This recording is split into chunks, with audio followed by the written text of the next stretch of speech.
Welcome back to Broken Electronics. I'm Lee, and I am so glad that you could join me today because this is a special video. Here in Studio A, we're turned around backwards, but that's where we are. I started making tech-related videos for this channel in, it was August, maybe it was September of 2019. At which point I didn't really think anybody was going to be looking at it. That was well before it actually was rebranded as Broken Electronics. Well, some people have watched, and just recently we hit the milestone of 500. 500 may not be a lot of subscribers, but it means something to me. I am kind of surprised that many people have really taken interest. Now, the people who take an interest seem to fall into, I think, three general categories. One, from the beginnings of the channel, where everything was focused on the classic Mac Pros. A lot of the traffic does generate from the videos on the classic Mac Pros. But there's a dedicated number and a very engaged number of people who are very interested in the early Power Macs, such as the G3 blue and white through the G4s in that iconic case. But I've got a share of people who seem particularly interested in the Power Mac G5. And, fortunately, I have a Power Mac G5. Well, actually, I've got several Power Mac G5s lined up there. Now, actually, I own 6 Power Mac G5s. And those of you who are eagle-eyed probably counted up so that there are 5 there. There's one in front of me, and this is really why the quality of this video may not be up to the normal standards, at least of this introduction. I am recording it on one of my pride and joys, my Power Mac G5 Quad. Alright, 6 Power Mac G5s. That's a little bit crazy. So what I'm going to do in this celebration video is to concentrate on the Power Mac G5s, why I have 6, how I managed to come up with 6 of them, and what they may be good for. If you're interested in taking a look at that, please stay tuned. Alright, I think I have these machines arranged correctly from, as I'm looking at it, the right to the left.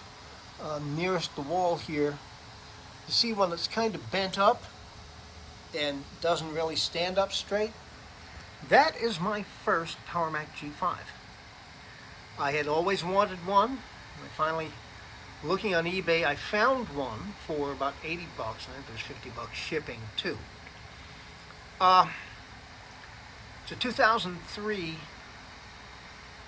dual processor, 1.8 gigahertz G5s. So I bought it. Now, in the advertisement, it was immaculate. It was absolutely beautiful, but it arrived very bent up and damaged in the case. So I contacted the seller, let him know that while the machine worked, I was a little disappointed in the physical condition. The guy gave it to me. He refunded both the purchase price and the shipping, and told me to keep it. So my first Power Mac G5 from 2003, absolutely free. Alright, the second one here, and I'm pretty sure I've got this straightened out, was the second one I picked up, and I'd like to give a shout out to my friends Hannah and Diane, who first suggested to me checking out Facebook Marketplace. And I found this, in fact, on Facebook Marketplace, and I took a drive, I believe it was to Brockton, Massachusetts, to pick up this machine. This is a late 2005 dual core, single processor, 2.3 gigahertz machine. and it pretty much took over from this one. It is in great condition and runs extremely well. All right, so that was the second one I picked up. Now, the next one, also my pride and joy, Facebook Marketplace pickup. This is my late 2005 dual processor, each dual core 2.5 gigahertz. This is the famous G5 quad, the most powerful PowerPC computer Apple ever made. And you know, I picked this up. I believe it was $100. Now I had to make an extensive trip. I had to go to Ithaca, New York. 4-hour drive there, 4-hour drive back to pick this up. Now, from looking at the advertisements, well, the seller, a lovely woman, I don't think she had any clue what this machine really was. She just knew it was big and she wanted it out of the house. Now, she advertised it as coming with the Bluetooth keyboard and mouse and a 23-inch Apple Cinema display. Well, yeah, the original Apple Bluetooth mouse, Bluetooth keyboard, both in working condition. You can eat up batteries, but it's still very cool. But, whoa. The instant I saw this in the back of the car, that is not 23 inches. This is the immense 30-inch Apple Cinema display. A really incredible find. All of these had been owned by her father, and this was his computer for many years. He was the original owner of them. And finally, we're at a point where downsizing just needed to get rid of them. $100. Now, of course, there's always that tendency, you know, the way the game is played. Maybe I'll offer 80. I couldn't do it. Not for this. I mean, this is incredible. Actually, I probably should have given her 150 rather than 100, but I guess I'm just not that nice. Okay, now the next one. Now this was funny. I actually had picked up this Power Mac G3 on a Facebook Marketplace expedition, and I have restored it. This machine here, one of only a couple I've seen where somebody actually put the Apple sticker onto the front of the machine. I'm just going to leave it there. I took a run down Kearney, New Jersey to pick up this, and on my way, somebody was offering a Power Mac for $50. So I figured, what the heck, I'm going to be down there anyway. Let's have a look at it. And I got it back, and by God, it's another quad. I just couldn't believe it. They're not always so easy to find, and I've got two of them for $150. So my total expenditure right now, I paid nothing for that one. $80 for the dual 2.3. $50 for this, $100. So you do the math. Now at that point, I got greedy. I just was kind of wondering, you know, maybe there are tons of people out there. And so two separate Facebook Marketplace expeditions. This one's kind of interesting.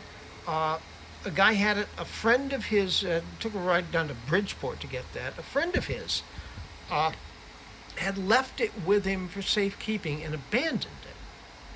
So I picked this one up.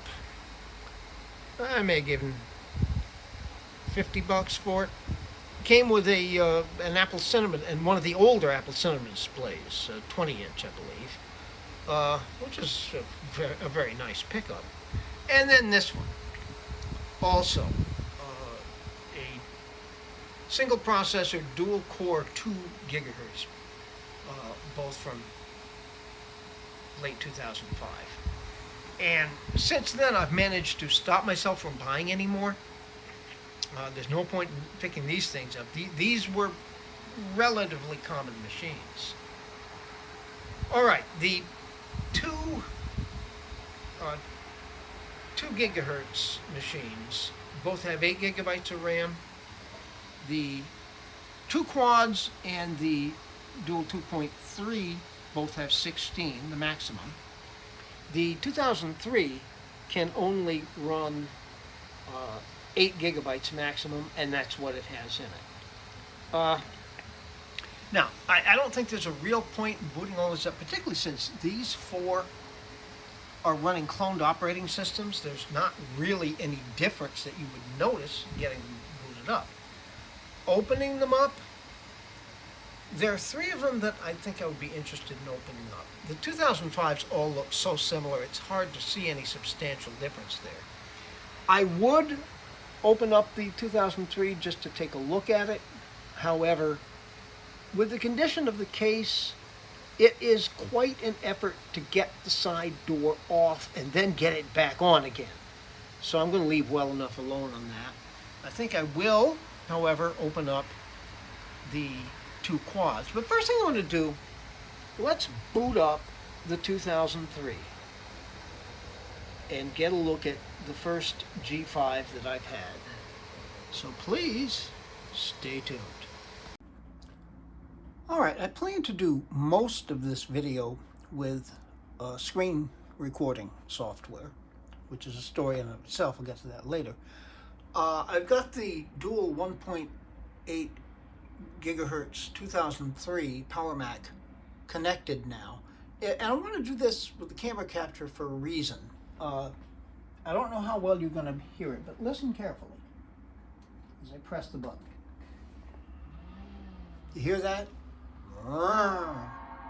Just before the chime. It's like a race car driver racing the engine of his vehicle just before the race begins. I always thought that was cool. The late 2005s don't do that. Oh, and here's our boot up. It's a pretty quick boot up.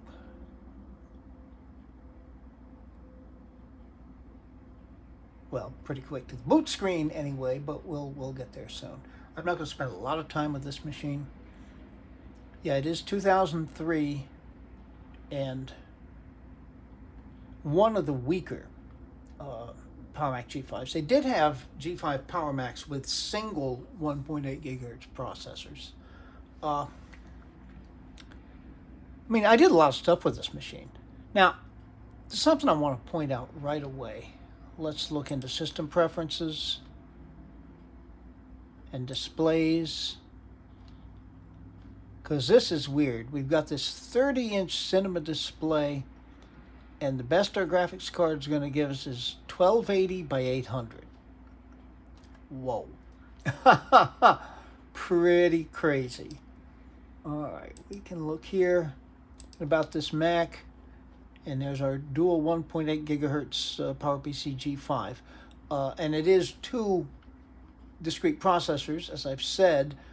They did not issue dual core processors until the very end, really, in 2005. At which point they already knew perfectly well they were moving to the Intels. All right, 8 gigahertz of RAM. That's the most the 2003s can hold. All right, now let's take a dig into more info here. Graphics and displays is something to look at. ATI Radeon 9650. It is an AGP card. And yes, on this monitor anyway, it's limited to 1280 by 800. I had this on my 23-inch acrylic Apple Cinema display for quite a while, and it got up higher, but that was a different graphics card. But regardless, didn't have as much video RAM. The machine, for all its age, does things very well. It runs Leopard perfectly well, of course. All the basic productivity things run very, very well. GarageBand, iMovie, there's a lot there. I've got WebKit. It runs YouTube quite well. I am not going to bother to display all of that. 10.4 Fox. up to feature parity release 32, which, as we know, is the last one. So, it's actually a very, very functional machine, and had I not gone crazy buying other machines, I would be very happy running this today. I should mention iTunes. iTunes on Leopard, pardon me. iTunes on Leopard is perfectly functional. I can log into my iCloud account. I can download all of the movies that are in my library and watch them, and they look darn good. It's not a full, it's certainly not a 400K display by a long shot, but it's a very, very good looking display. All right, I think that's really all I'm going to do here. I hadn't booted this machine up in well over a year, I think. All it's got as far as operating systems right now is Leopard. There's a second hard drive at some point. Maybe I'll get the thing booted up and put Tiger on it, but maybe not. As I say, I just don't boot this up. It's got some sentimental value at this point, and let's face it, this was the free Power Mac. All bed up when it was delivered, and by golly, guy gave it to me. Well, okay, so we're going to shut this down, and I will then hook up the next Power Mac that I got, which is the dual core 2.3 gigahertz from late. All the other Power Macs are late 2005s. So stay tuned. All right, now here we are on the desktop. This is being done, of course, as I'm sure you can tell, with screen recording software. It's called Screenium. Screenium still exists today. The company is Cineum Software. It's a German company. Website is cineum.de. And you can still buy current versions of Screenium to this very day. What I found, I really wanted to see if I could come up with screen recording software that would work in Leopard. So I searched quite diligently. I found two possible options. Screenium seemed as though it was going to work, but the sample version that I was able to download would only give 30-second clips, so it's just not going to do much. So I went to their website. I wrote the company. I think it was like beginning of a weekend when I wrote them. Early next week, they answered me right back. I had offered to pay for a license for this. I think it's Screenium 1.1 if memory serves. And the very fine gentleman's answer was, well, no, of course we can't sell you a license to such a very old piece of software. Here is a license. They just gave it to me. I would have paid them something for it because it's been very valuable for me. Anyway, let's continue on. Now, one of the first things we want to see in comparison to the 1.8, the dual 1.8 gigahertz. Looking at system preferences and displays.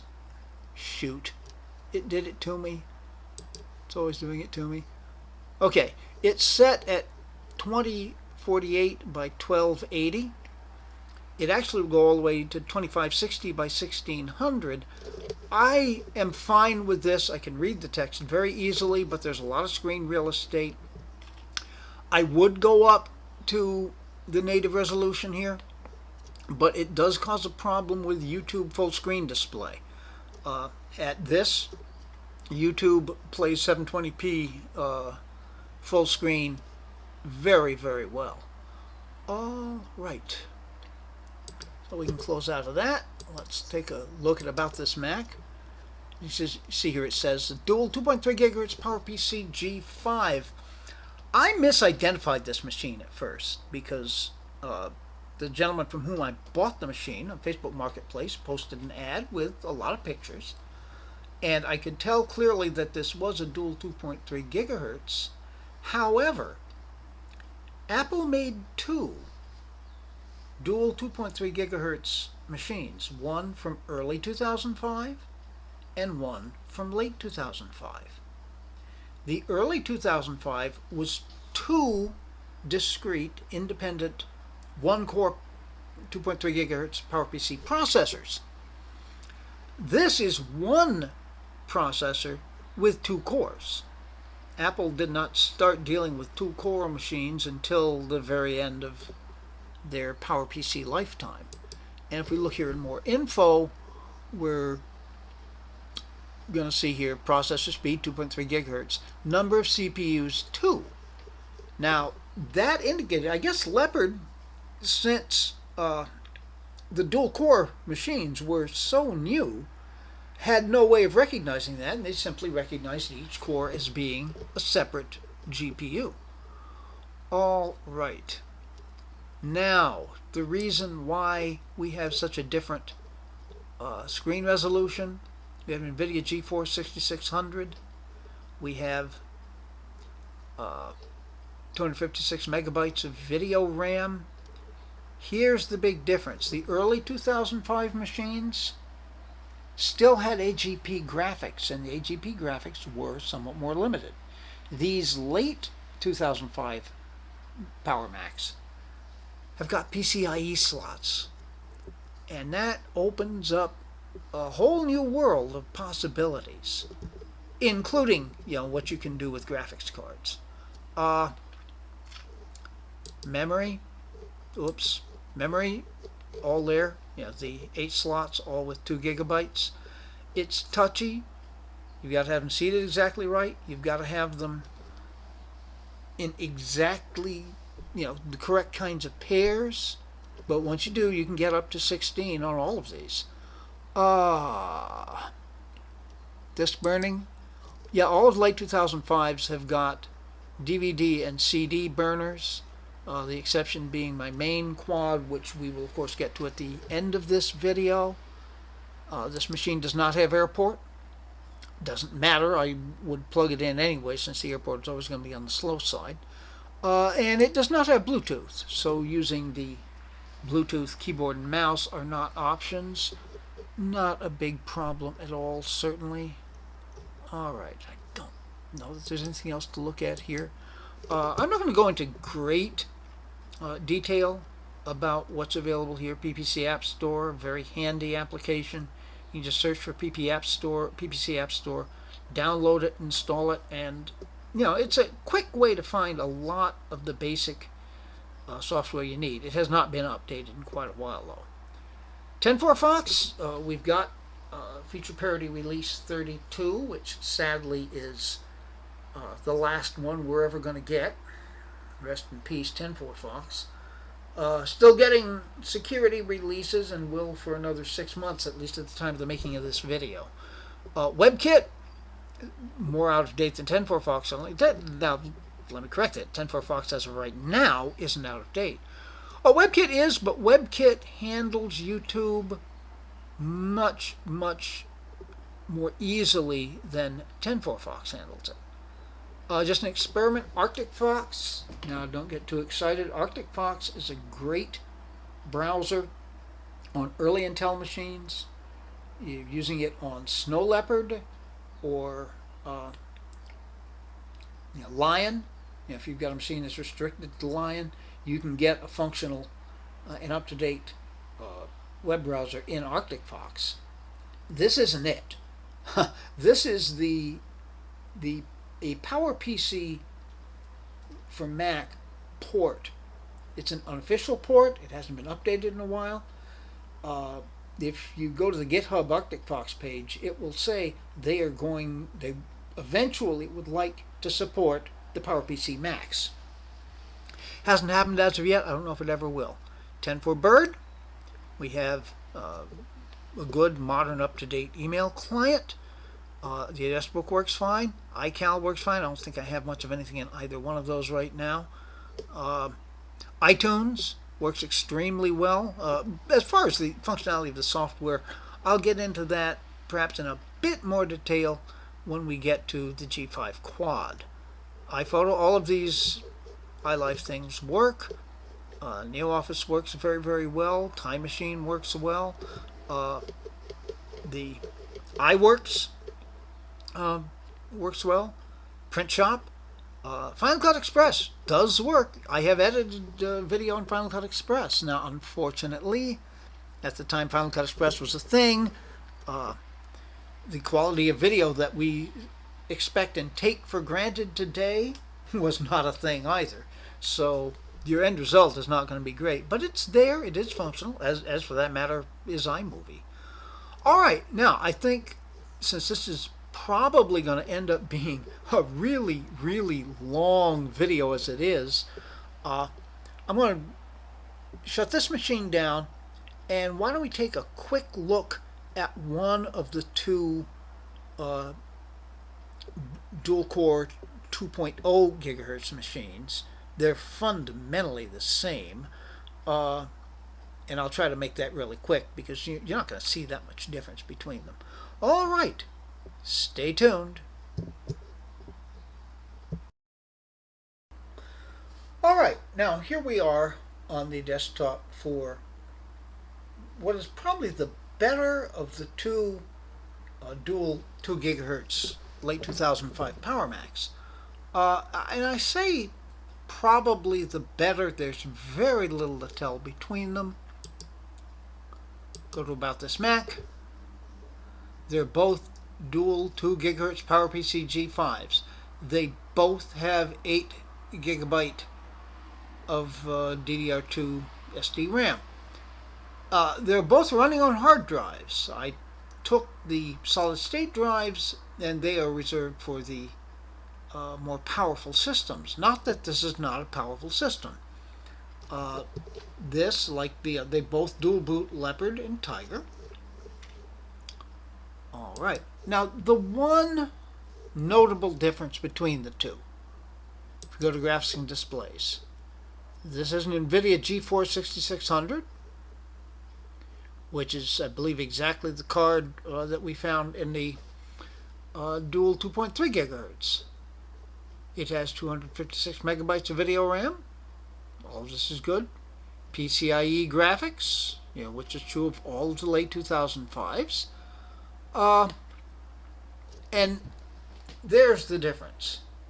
The other dual 2 gigahertz G5 has got an NVIDIA GeForce 6600 LE.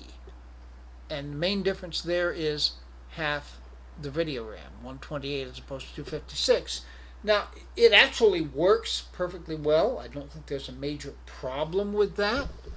All right, this machine, just like the Dual 2.3, does not have AirPort. It does not have Bluetooth.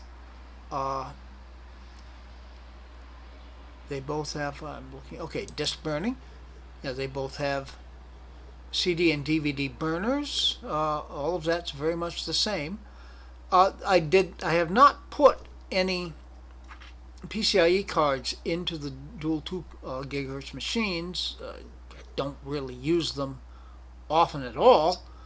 So all you're going to see is the graphics card and, of course, the Ethernet displays as PCIe. All right. Serial ATA. Our 2 hard drives. There's a Mac Store. It's a small drive, 170 gigabytes, whatever. That's where the Tiger installation is. And then a 1 terabyte WD Blue, very good hard drive, new hard drive. And I have found, there's a video on this, through experimentation, that you don't gain a whole lot by putting an SSD in as opposed to a new and fast spinning hard drive. All right. Now, I could go over all of the... Go away.